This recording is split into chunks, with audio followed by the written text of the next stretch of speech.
voice. Move by the light, make a choice. Listen to my voice.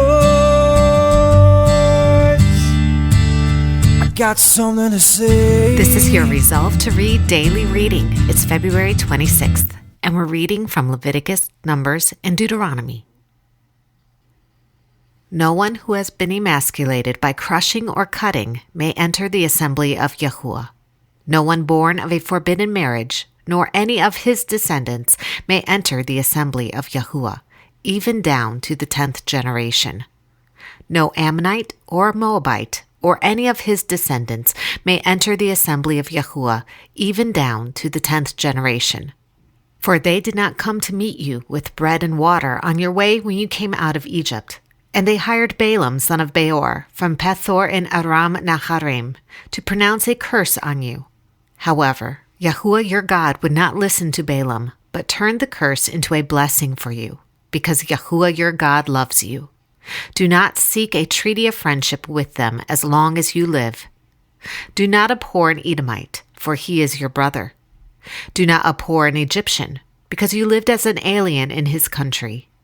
The third generation of children born to them may enter the assembly of Yahuwah.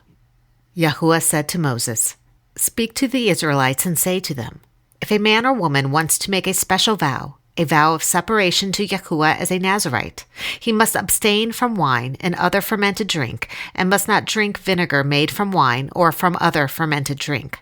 He must not drink grape juice or eat grapes or raisins. As long as he is a Nazirite, he must not eat anything that comes from the grapevine, not even the seeds or skins.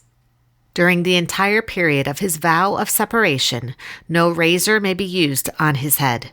He must be holy until the period of his separation to Yahuwah is over. He must let the hair of his head grow long. Throughout the period of his separation to Yahuwah, he must not go near a dead body. Even if his own father or mother or brother or sister dies, he must not make himself ceremonially unclean on account of them, because the symbol of his separation to God is on his head. Throughout the period of his separation, he is consecrated to Yahuwah. If someone dies suddenly in his presence, thus defiling the hair he has dedicated, he must shave his head on the day of his cleansing, the 7th day. Then, on the 8th day, he must bring 2 doves or 2 young pigeons to the priest at the entrance to the tent of meeting. The priest is to offer one as a sin offering and the other as a burnt offering to make atonement for him, because he sinned by being in the presence of the dead body. That same day, he is to consecrate his head. He must dedicate himself to Yahuwah for the period of his separation and must bring a year-old male lamb as a guilt offering. The previous days do not count, because he became defiled during his separation. Now this is the law for the Nazirite when the period of his separation is over. He is to be brought to the entrance to the tent of meeting. There, he is to present his offerings to Yahuwah, a year-old male lamb without defect for a burnt offering, a year-old ewe lamb without defect for a sin offering, a ram without defect for a fellowship offering, together with their grain offerings and drink offerings, and a basket of bread made without yeast, cakes made of fine flour mixed with oil, and wafers spread with oil. The priest is to present them before Yahuwah and make the sin offering and the burnt offering. He is to present the basket of unleavened bread and is to sacrifice the ram as a fellowship offering to Yahuwah, together with its grain offering and drink offering. Then, at the entrance to the tent of meeting, the Nazirite must shave off the hair that he dedicated. He is to take the hair and put it in the fire that is under the sacrifice of the fellowship offering. After the Nazirite has shaved off the hair of his dedication, the priest is to place in his hands a boiled shoulder of the ram, and a cake and a wafer from the basket, both made without yeast. The priest shall then wave them before Yahuwah as a wave offering. They are holy and belong to the priest, together with the breast that was waved and the thigh that was presented. After that, the Nazirite may drink wine. This is the law of the Nazirite who vows his offering to Yahuwah in accordance with his separation, in addition to whatever else he can afford. He must fulfill the vow he has made, according to the law of the Nazirite. Yahuwah said to Moses, "Speak to the Israelites and say to them, if anyone makes a special vow to dedicate persons to Yahuwah by giving equivalent values, set the value of a male between the ages of 20 and 60 at 50 shekels of silver, according to the sanctuary shekel. And if it is a female, set her value at 30 shekels. If it is a person between the ages of 5 and 20, set the value of a male at 20 shekels, and of a female at 10 shekels.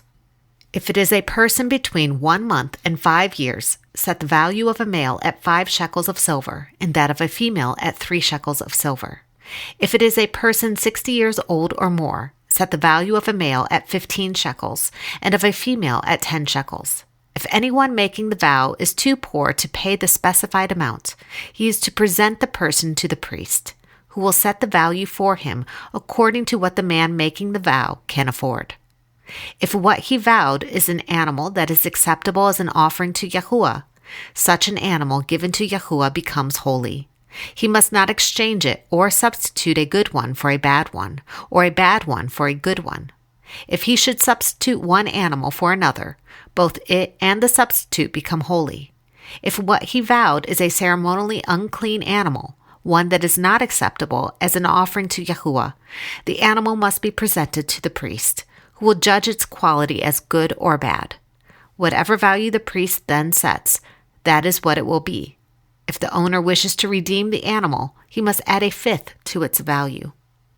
If a man dedicates his house as something holy to Yahuwah, the priest will judge its quality as good or bad. Whatever value the priest then sets, so it will remain. If the man who dedicates his house redeems it, he must add a fifth to its value, and the house will again become his. If a man dedicates to Yahuwah part of his family land, its value is to be set according to the amount of seed required for it. 50 shekels of silver to a homer of barley seed. If he dedicates his field during the year of Jubilee, the value that has been set remains. But if he dedicates his field after the Jubilee, the priest will determine the value according to the number of years that remain until the next year of Jubilee, and its set value will be reduced. If the man who dedicates the field wishes to redeem it, he must add a fifth to its value, and the field will again become his. If, however, he does not redeem the field, or if he has sold it to someone else, it can never be redeemed. When the field is released in the Jubilee, it will become holy, like a field devoted to Yahuwah. It will become the property of the priest. If a man dedicates to Yahuwah a field he has bought, which is not part of his family land, the priest will determine its value up to the year of Jubilee, and the man must pay its value on that day as something holy to Yahuwah. In the year of Jubilee, the field will revert to the person from whom he bought it, the one whose land it was. Every value is to be set according to the sanctuary shekel, 20 gerahs to the shekel. No one, however, may dedicate the firstborn of an animal, since the firstborn already belongs to Yahuwah, whether an ox or a sheep. It is Yahuwah's. If it is one of the unclean animals, he may buy it back at its set value, adding a fifth of the value to it. If he does not redeem it, it is to be sold at its set value. But nothing that a man owns and devotes to Yahuwah, whether man or animal or family land, may be sold or redeemed. Everything so devoted is most holy to Yahuwah. No person devoted to destruction may be ransomed. He must be put to death. A tithe of everything from the land, whether grain from the soil or fruit from the trees, belongs to Yahuwah. It is holy to Yahuwah. If a man redeems any of his tithe, he must add a fifth to the value to it. The entire tithe of the herd and flock, every 10th animal that passes under the shepherd's rod, will be holy to Yahuwah. He must not pick out the good from the bad, or make any substitution. If he does make a substitution, both the animal and its substitute become holy and cannot be redeemed. These are the commands Yahuwah gave Moses on Mount Sinai for the Israelites. If you make a vow to Yahuwah your God, do not be slow to pay it, for Yahuwah your God will certainly demand it of you, and you will be guilty of sin. But if you refrain from making a vow, you will not be guilty. Whatever your lips utter, you must be sure to do, because you made your vow freely to Yahuwah your God with your own mouth. Yahuwah said to Moses, "Speak to the entire assembly of Israel and say to them, 'Be holy, because I, Yahuwah your God, am holy. Do not plant two kinds of seed in your vineyard. If you do, not only the crops you plant, but also the fruit of the vineyard will be defiled. Do not plow with an ox and a donkey yoked together.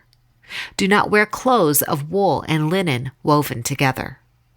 Keep my decrees. Do not mate different kinds of animals.'" This is the word of Yahuwah. Thanks be to God.